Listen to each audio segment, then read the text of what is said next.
tomorrow morning, when you wake up, you already know where you're going. Maybe the kitchen, maybe work, maybe the grocery store. Your day has a destination before your feet ever touch the floor. Now imagine waking up with nowhere you're expected, nowhere you're welcome, and nowhere you truly belong.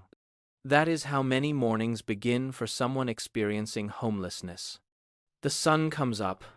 You gather your backpack, fold your blanket, pick up every possession you own.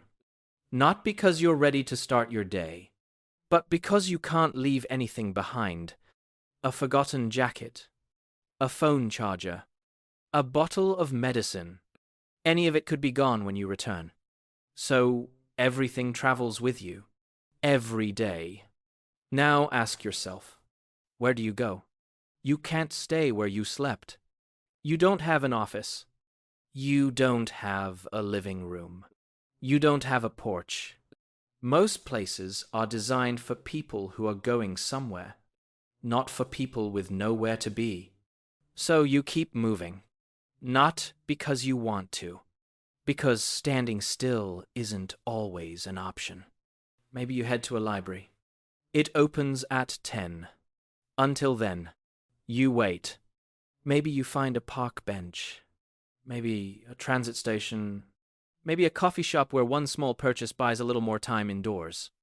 Your entire day becomes a puzzle of opening hours, closing hours, and places where you won't be asked to leave. By afternoon, the walking has already taken its toll. Your shoulders ache from carrying your belongings. Your feet hurt. You'd love to sit somewhere comfortable. But comfort isn't the goal anymore. The goal is simply finding a place where you can exist for another hour without being moved along.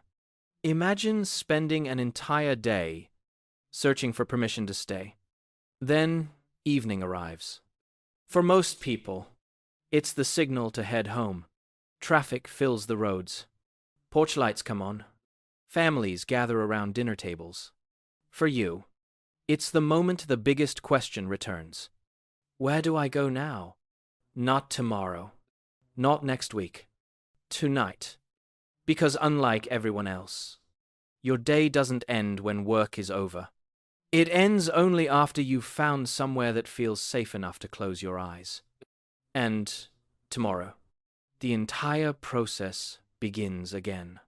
The same questions, the same uncertainty, the same endless search for a place where you belong. Even if it's only for a few hours. Most of us measure our days by where we went, or what we accomplished.